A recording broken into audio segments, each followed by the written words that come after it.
চাঁদাবাজির পরিমাণ বাড়ানো যায়, দখলের পরিমাণ বাড়ানো যায়, কিভাবে ক্যাম্পাসের মধ্যে তার ভাই পলিটিক্সকে ম্যাক্সিমাইজ করা যায়, কিভাবে তার পিছনে কত সংখ্যক শিক্ষার্থী ঘুরবে এটার প্র্যাকটিস বেশি করা যায়।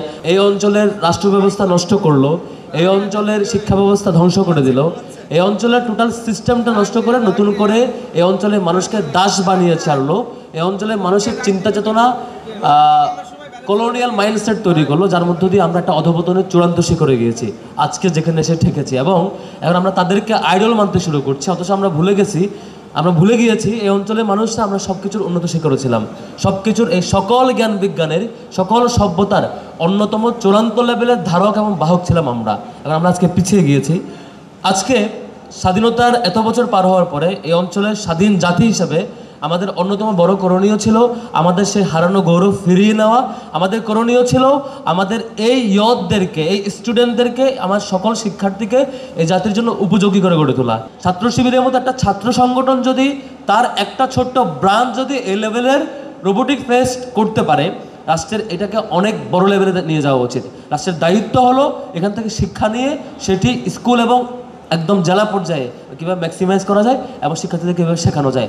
আমাদের আশপাশে দেখতে পাই সেসব উন্নত রাষ্ট্রগুলো যারা সভ্যতার শিক্ষা দেয়, যারা এগিয়ে যাচ্ছে, যারা আমাদেরকে টর্চার করে, আমাদেরকে 200 বছর শাসন করে, এখান থেকে লুটপাট করে, এখান থেকে আমাদের অর্থনীতি ধ্বংস করে দিয়ে, এখান থেকে সম্পদ নিয়ে যেয়ে আমার সকল পলিটিক্যাল সিস্টেম, শিক্ষা ব্যবস্থা, বিচার ব্যবস্থা সব কিছু ধ্বংস করে দিয়ে এখান থেকে লুটপাট করে তারা গিয়ে সভ্যতা কায়েম করেছে। সেই সভ্যতাকে আমরা শিখছি, আমরা শিখার কথা বলছি, আমাদেরকে ফলো করার অভিনয় করতে হচ্ছে। আমাদের রাষ্ট্র এবং সকল নাগরিকের সেটি ইউটিলাইজ করার দায়িত্ব। শিবিরের জায়গা থেকে স্টুডেন্ট ছাত্র সংগঠন হিসেবে আমরা মিনিমাম লেভেলে একটা চেষ্টা দেখিয়েছি মাত্র।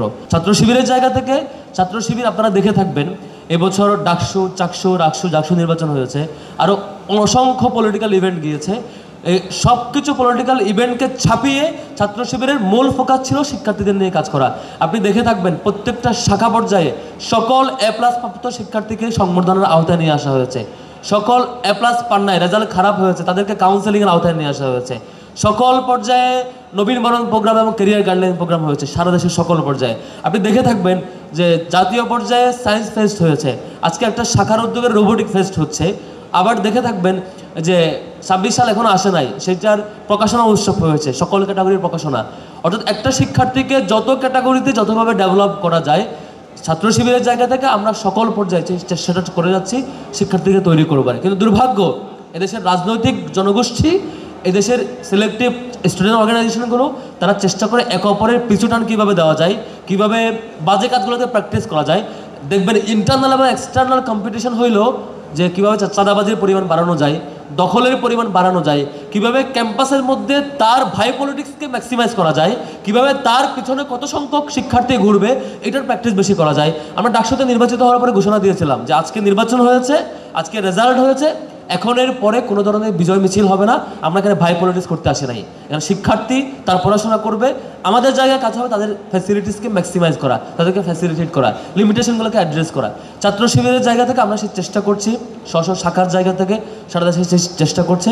আমরা আহ্বান করব বাংলাদেশের সকল ক্যাটাগরির স্টেক হোল্ডার, সেটা পলিটিক্যাল হোক, সোশ্যাল হোক, অন্যান্য NGO হোক কিংবা গভর্নমেন্টের হোক, সবার উচিত হইল মৌলিকভাবে এই দেশের জনগোষ্ঠীকে প্রস্তুত করার চেষ্টা করা। সেটি থেকে ব্যর্থ হলে বেশ বড় ক্ষতি হবে। আমরা এর আগে যখন সায়েন্স ফেস্ট আয়োজন করেছিলাম তখন আমরা বলেছি এই সায়েন্স ফেস্ট আয়োজন করা শিবিরের কাজ না, এটা কাজ ছিল রাষ্ট্রের কাজ ছিল সেটিকে আয়োজন। আমরা সেখানে আহ্বান করেছিলাম যে রোবোটিক ফেস্ট রাষ্ট্র করতে পারে মন্ত্রণালয়ের উদ্যোগে, সেটি করেনি। এরপরে ছাত্র শিবিরের একটি শাখা ছোট্ট পরিসরে আয়োজন করে দেখিয়েছে। আজকে রাষ্ট্রের এখান থেকে শিক্ষা নেওয়া উচিত। আমরাও দোয়া চাই সারা দেশে সকল পর্যায়ে আমরা যাতে শিক্ষার্থীদের কল্যাণে, আমাদের শিক্ষার্থীদের জন্য আমাদের সকল কর্মসূচিকে ডেডিকেটেড রাখতে পারি। কথা শেষ করছি, আবারও আজকের আয়োজক শাখা, প্রাইভেট ইউনিভার্সিটি শাখা এবং সংশ্লিষ্ট সকলকে, বিশেষ করে পার্টিসিপেন্টদেরকে ধন্যবাদ জানিয়ে কথা শেষ করছি। ওমা তৌফিক ইল্লা বিল্লাহ। আসসালামু আলাইকুম ওয়া রাহমাতুল্লাহ।